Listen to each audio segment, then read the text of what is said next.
Hi everyone, my name is Emma Shields, and over the next 4 weeks, I'm going to be exploring the topic of communication with you, in specifics, professionalism.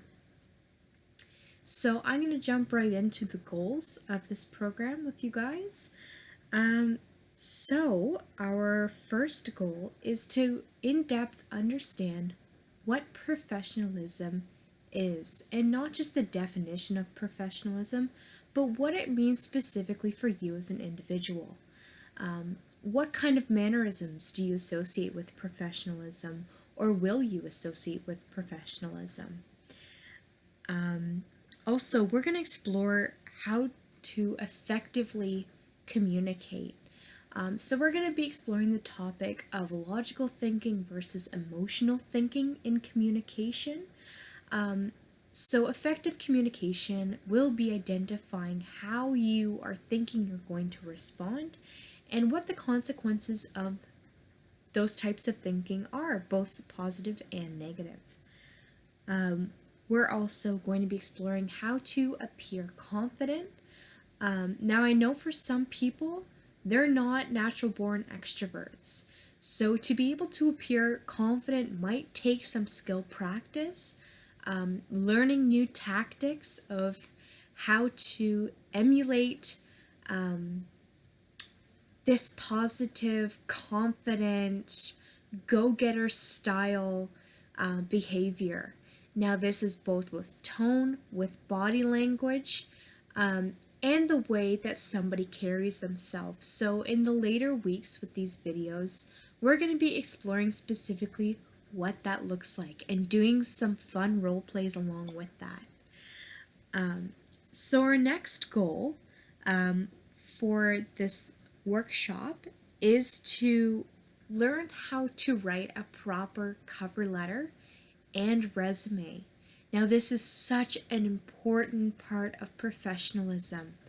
Learning how to write a proper cover letter and resume is what will really help you if you're not already hired and working in a workplace. It'll show you how to essentially make yourself a primary candidate to the employer who you are having the interview with. We're also going to be learning how to mindfully communicate. So this is a little bit different from understanding and identifying emotional versus logical thinking. This instead focuses on the actual piece of communication being had and how you and the other person reveal, understand, and listen in order to properly communicate. So we're going to be learning a little bit more about that model and what that looks like for people both inside and outside of the workplace. And lastly, we're going to learn how to effectively deal with workplace conflict. Now, this includes what we're going to explore later called the 24-hour rule, which is basically when it comes down to emailing, when you're not in the workplace and you still have heavy emotions, how to actually handle that and how to properly and effectively communicate with your employer your thoughts and feelings on a certain matter that you feel very strong about. So we're also going to dive in, because this is really important, what the purpose is of this whole tiny workshop over the next few weeks. So the purpose of this is to assist individuals, or yourselves, of course, in transitioning and effectively communicating in the workplace. So overall, professionalism, what that looks like, and how you guys will take from this, how to get a job, essentially, in the plainest of terms.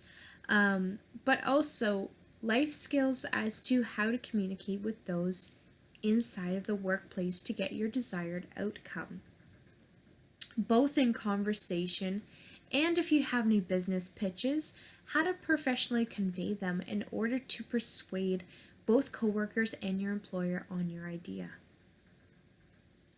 So I'm going to start the first part of this video series with a poem. So this is going to be our warm-up activity as we jump into all of the new skills that we are about to learn. So I'm going to invite you guys to take some time, find a comfortable place, really tune into the moment, be present while I read this poem, and just be thinking about what does this poem mean to me? And not just the words that are being read, but what is the purpose of this poem? So this poem is called People Aren't Homes by Nikita Gill. Child, why did no one ever teach you that you cannot turn people into homes?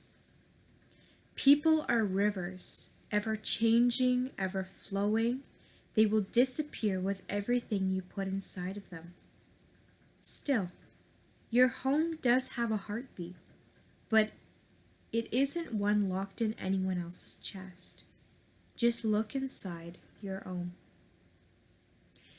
So I'm going to invite you guys during this time in the comments below, post what does this poem mean to you?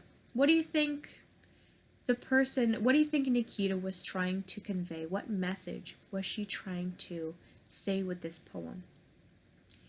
Now I'm going to also ask you to check back in a little bit as to if anybody else has posted their response. I think this is such a fantastic example of a poem because there are so many meanings that can be taken from it.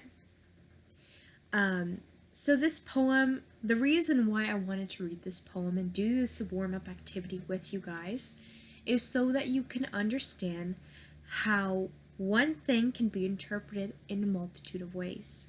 So this is like our day-to-day life with communication inside of the workplace. So how you may believe that you are conveying yourself, how your body language is, how your tone, the words that you are saying, and you may think that, you are effectively communicating with this person, and they could completely misinterpret your point and what you were saying, and basically your overall emotion, which can cause miscommunication and the breakdown of conversation. So I wanted to use this poem as an example to show you guys how easily that can happen. And also how amazing it is as individuals that we don't have the same perception of the same thing. I think that it's actually so amazing that we're able to kind of have our own idea and meaning of a certain thing. So I'm going to now jump into our brainstorm activities. I have 2 planned for this week. So I'm going to invite you to grab a journal or a notebook, whatever you like to use, to jot down thoughts and feelings on.